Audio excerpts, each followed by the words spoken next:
The journey has been amazing. No bumps along the way. It has been quite good. My name is Lakmal Godahena, and I work for the technology department in E&. I've been there for 17 plus years now, almost. Basically, I've been handling the loyalty platform for our customers, and recently inherited some of the digital adjacencies as well. E& was formerly known as Etisalat.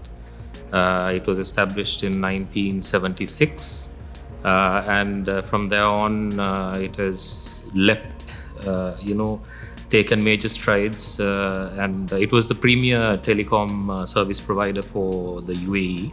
And currently, we are across 38 countries in the world, serving approximately 189 million customers. We have the fastest 5G network in the world.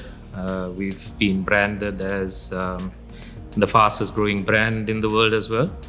And it's an amazing company to work in actually.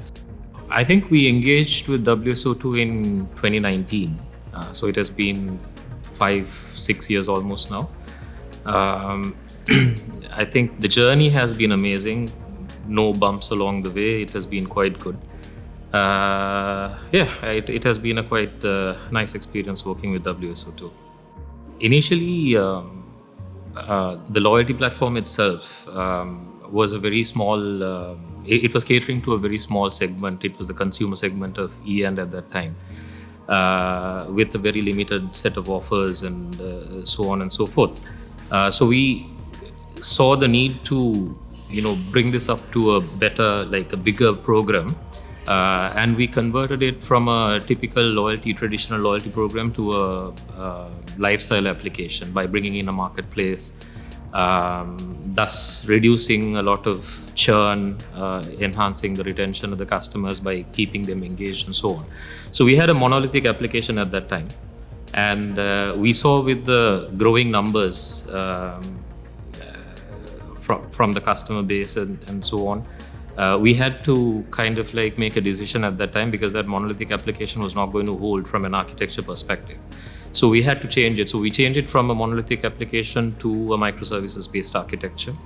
And during this, we did a lot of planning. We did a lot of hard work, I would say, across all the teams to make sure that we have the best in breed in terms of security, containerization, in-memory databases, and so on and so forth. And one of the key elements was, how do we manage our APIs? The authentication and the authorization of the APIs is something that you don't need to reinvent the wheel, because there are products out there in the market. So we thought WSO2 would fit the bill, and hence we went with that at that point in time. I think there were three key points or three key areas that we looked at. One is the product itself. Of course, the product, even at that time, I know now WSO2 has a wide variety and range of products and all that. But at that time, from a product point of view also, it was a good product, superior product, I would say. Second was the global presence or the global footprint that WSO2 had at that time also. So we were able to relate to use cases and case studies, of implementations of similar scale, which we could easily relate to. And some of the other products, we could not find that.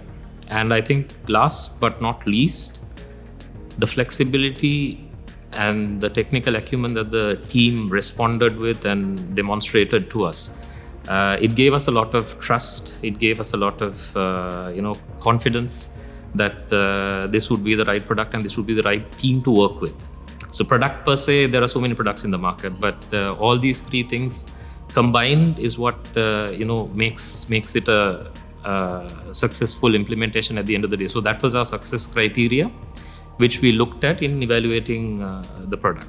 We're using the API manager, plus we're using the identity access manager as well. So that's where the authentication and the authorization of the APIs and the customers, it happens, because security is paramount for us being a telco. We cannot have any kind of third parties, and especially with the marketplace. So many partners coming in, a lot of customers coming in. It's imperative that we have a proper API manager and an identity access manager. And that was for the Smiles platform, which is the lifestyle application which I mentioned on the loyalty platform which powers it. Apart from that, we're using the identity access manager. We had a digital transformation project on the B2C website and the B2C mobile application as well. So there also now we're using the identity access manager there. So Smiles is one of the leading lifestyle applications in UAE.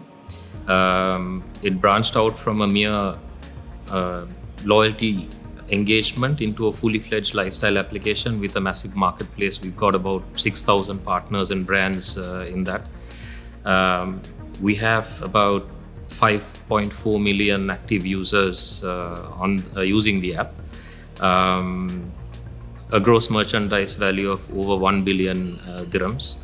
And we've got a points kitty of around 250 million dirhams also, which has increased over the last 5 years.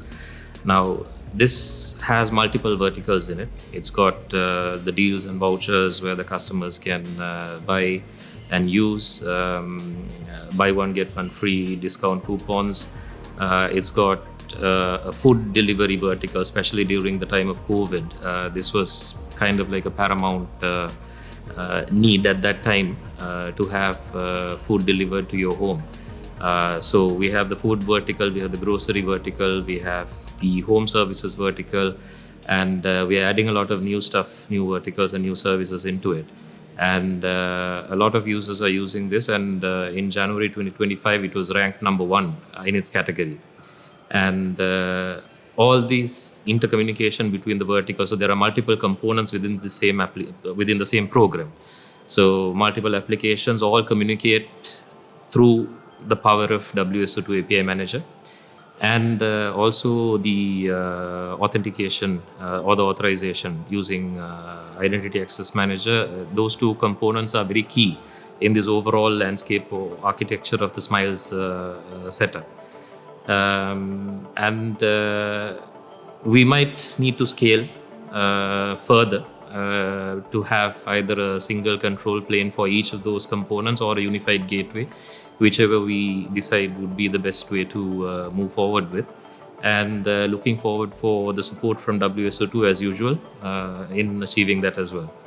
I think over my career, which spans over 25 years now, I think it's one of the best teams that I've worked with in terms of starting from account management to solution architects to the support engineers. It has been an amazing ride. The most important thing is this team understands the customer requirements.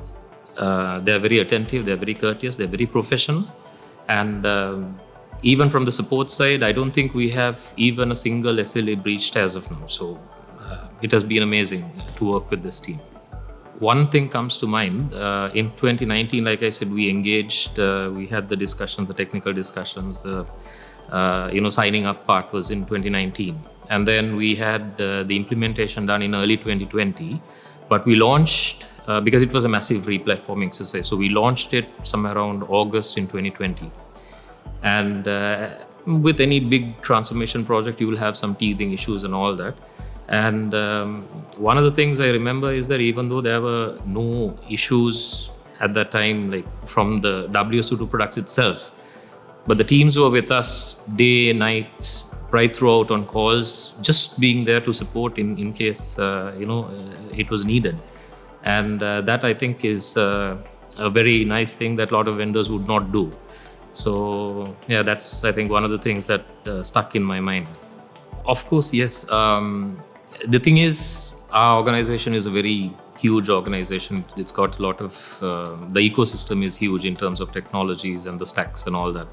But on the API manager and the identity access manager itself, I think there will be some more scale-ups, adding more, to more components, more applications. Because right now also we're looking at if we can have a unified gateway for multiple applications, or we'll go with a single control plane, or whichever way it is.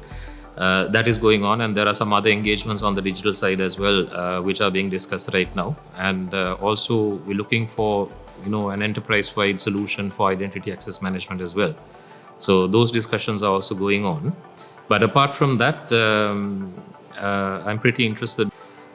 Definitely the three aspects which I mentioned earlier with regards to the product, the global footprint, and the support. Definitely it would be recommended. I can easily recommend that's a given. And also in terms of numbers, if you say. So once we replatformed and once we went in with the WSO2 products, we're now handling like around 70 million transactions in a day. We've reached about 2,500 transactions per second, and it's been amazing. And there's a lot more that we can go ahead with in terms of capacity, in terms of scalability, and all that. So definitely yes. I mean, if a reference call is there, and if someone needs to ask me, recommendation will be given for sure, because we've seen it, we've experienced it, and as of now, we don't have any problems with it also. It's been a smooth ride, so definitely.